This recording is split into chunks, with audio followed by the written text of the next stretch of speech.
Morgan, Zillow, Twitter, Netflix, Oracle, Redfin, Coinbase. In the last 30 days alone, these large Wall Street companies have all announced big layoffs, yet another sign that the 2022 recession is getting even worse. Because as we can see on this graph, the number of large companies announcing a layoff has skyrocketed. It's gone parabolic, up to 114 companies in June announcing a layoff. 1 year ago, it was only 10 companies announcing a layoff. Why is this happening? Well, Wall Street CEOs see the writing on the wall for the US economy, and they clearly expect this recession to get worse because according to Elon Musk, the CEO of Tesla, the US is probably in a recession that could last as long as 18 months. Meanwhile, Mark Zuckerberg, the CEO of Meta/Facebook, just said that this might be one of the worst downturns we've seen in recent history. And these pessimistic thoughts on the US economy are shared by other big CEOs. Data from the Conference Board just showed that CEO confidence turned negative in the second quarter of 2022, and most notably 68% of CEOs expect a recession in the next couple of years. And the reason these Wall Street CEOs are so negative on the economy, and the reason that they're doing layoffs right now, is because they know things are about to get a lot worse. They know that right now the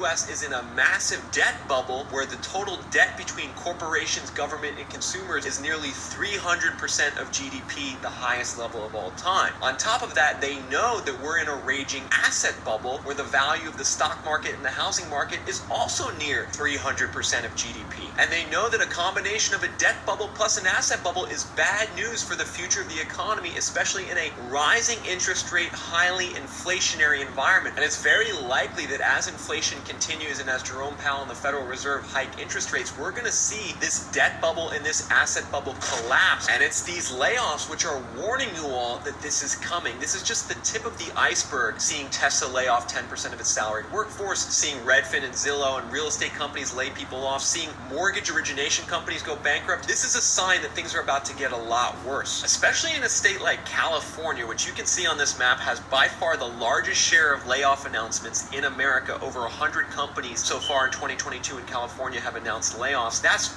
way higher than anywhere else in America. New York is second place at 50, Massachusetts is third place at 34, and if we dig deeper, we can really see it's 3 or 4 metro areas, San Francisco, New York, Boston, LA, and Seattle, that are leading the charge as far as the economic devastation is coming from layoffs. But what's scary, everyone, is the likely contagion effect that we're going to see from the downturn in these cities, which are predominantly tech-oriented. We've seen it's mainly tech companies that are having the biggest layoffs so far. Well, that's going to be a problem not just for tech, but the entire economy. That's because tech and innovation workers make so much money, they have such high wages that when they go to spend that money in the local economy, it creates jobs everywhere else across the economy. And according to Berkeley economist Enrico Moretti in his book New Geography of Jobs, one tech job can create up to 5 additional service jobs in the local economy. So all of a sudden now, when tech workers are losing their job, that's going to create job losses everywhere else across the economy. However, this is going to take